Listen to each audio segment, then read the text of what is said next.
This is my sock microphone.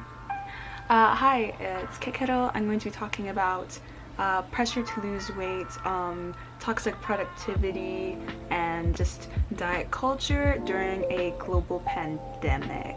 I'm gonna give a disclaimer first of all. I've been this size all my life. I know I have been this size all my life, and I definitely have lots of privilege for that as a model, especially a black model where you have to kind of like overachieve for the beauty standards in order to be recognized or acknowledged or receive work. You know, we can fall victim to the culture of trying to lose weight and get like slim, thick, whatever during a global pandemic. What pressure am I talking about? As you may know, as the time of recording this, it is October 2020. The seasons are changing and people are acting as though things are different now, when really we've been cooped up inside the same as before and we should be continuing to do so. And so people are just acting as though the aftershocks of the pandemic when it first started should be over, when not really. And I'm not just talking about the virus. But hey, listen up. The pandemic goofed up a lot of people. It wasn't just, you know, that easy of a thing that people on social media make it out to be. We're going to be almost a year into this pandemic, and guess what? It's okay that we have gained weight. We are stuffed up inside and we are stressed out about it. So I guess we're at chapter 2 of this video now already. Glow up content and toxic positivity slash productivity. I'm kind of going to be using those two interchangeably. I feel like they really go hand in hand here with this topic in general. I might get beat up for this one. I'm going to define toxic positivity first. Toxic positivity is the assumption either by oneself or others that despite a person's emotional pain or difficult situation, they should have a positive mindset. Yeah, you can see where I'm going with this now that I mentioned the glow up. So things like good vibes only, get over it already. It's been months. It's time to be productive already. You know, now that's out of the way, here's the actual diving into the glow up content itself. These styles of videos aren't inherently bad. I'm not coming for your life trying to say that your favorite creator is a heathen for, you know, documenting their journey. I'm just here to play devil's advocate and definitely call out some trends that I've seen in people creating these styles of videos. As someone who absorbed a lot of that content, especially during the beginning of the pandemic, I found myself leaving some of these videos feeling worse than I did going into them.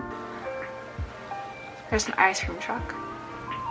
How to glow up during quarantine easy and fast. Lose 10 kg guaranteed. Among some others. Before we even open these up, the thumbnails kind of suggest a before being the wrong and after being what we want to achieve.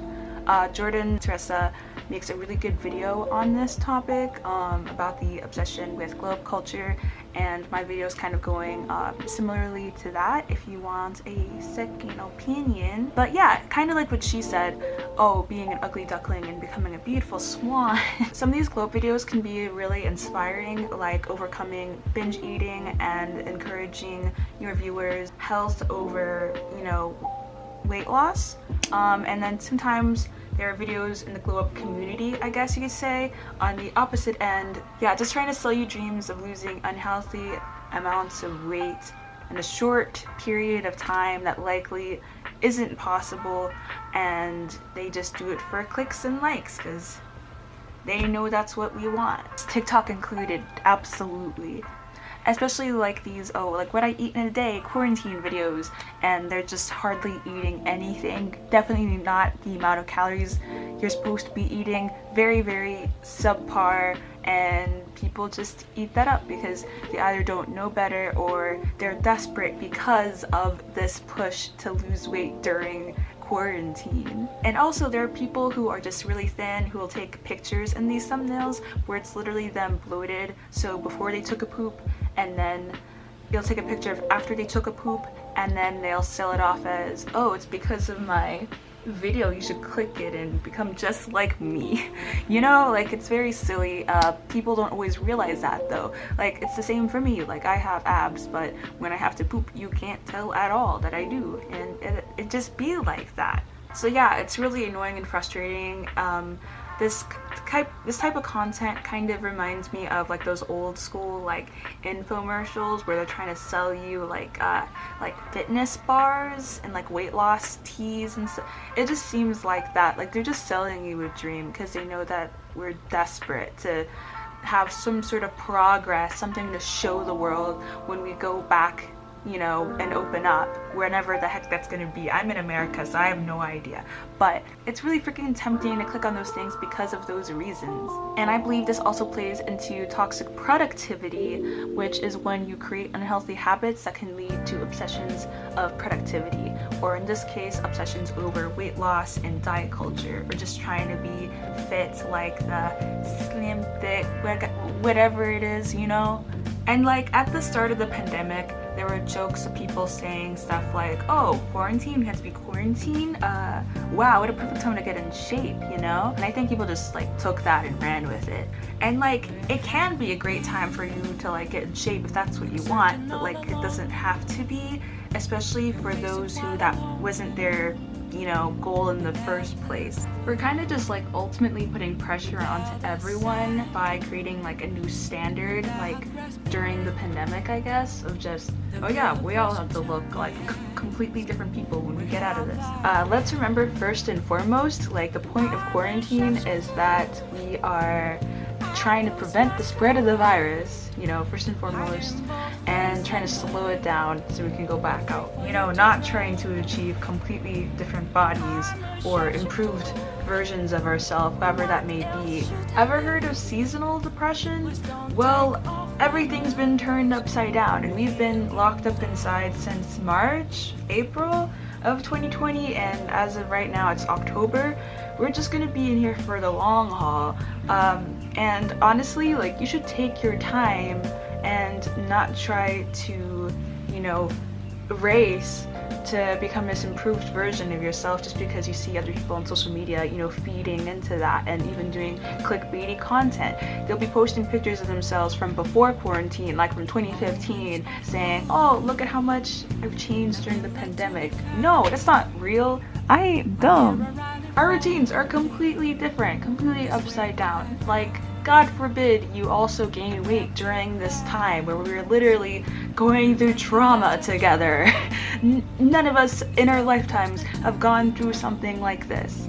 So, knowing that this exists, what can you do moving forward? Just take your time, listen to yourself, listen to your body, do what you know that is best for yourself, honestly. Like, that's gonna be the most important thing, like listening to yourself, taking care of yourself, because now more than ever it's important for you to be healthy, to be feeding yourself. If you're not eating, if you're skipping meal after meal after meal, that's not making you lose weight, that's making you weaker. It's making you weak. And this also goes to show that at the beginning of the pandemic, I really was one of these people. I thought that now was the time to kind of do any treatments or, you know, things to myself to change my appearance, to glow up, you know, by the time we're out of this pandemic. And it really took a Instagram page called Shit Model Management to make this post, and it reads, please eat. Yes, you should eat. You should always eat. No more of the sitting around for an hour with your cup of coffee trying to decide. You should always eat. There is never a time when skipping a meal is the right answer. Go eat because you need to. Go eat because you have a life to live. That hit different. And honestly, like, before I saw that, I felt like I was wasting time. I was comparing myself to the beginning of the pandemic to now. It's like, oh, why has nothing changed? You know, I've tried some things. Why is nothing happening? You know, just things like, oh, I've been trapped inside the house for months. Why don't I look like that yet? You're gonna have days where you're gonna be just like depressed or feel like not being productive, and then you're gonna have days where you suddenly feel like lifting yourself back up and you might fall again. That's fine. All this just goes to say to, like, please be kind and gentle to yourself. Give yourself more credit, because you're most likely not giving yourself enough credit. Our generation likes to be very self-deprecating, and I think that's something that we can improve on versus making it like a quirky trend. We should all be striving to mentally, you know, uplift ourselves, and physically too. Like, you deserve to love your body no matter in what state it is. You deserve to love yourself. Yeah, that's pretty much the end of my video. I hope y'all liked it. I'm still trying to figure out what it is I like to do here on YouTube, what I want to do. I'm just trying to make content that I like to watch, so I hope that this is something that you found interesting. If it is, then feel free to stick around. I have my social media linked below, and again, I have a eating disorder hotline linked below as well for any of those who may need it. I think that is it. That is all I have to say. Bye bye.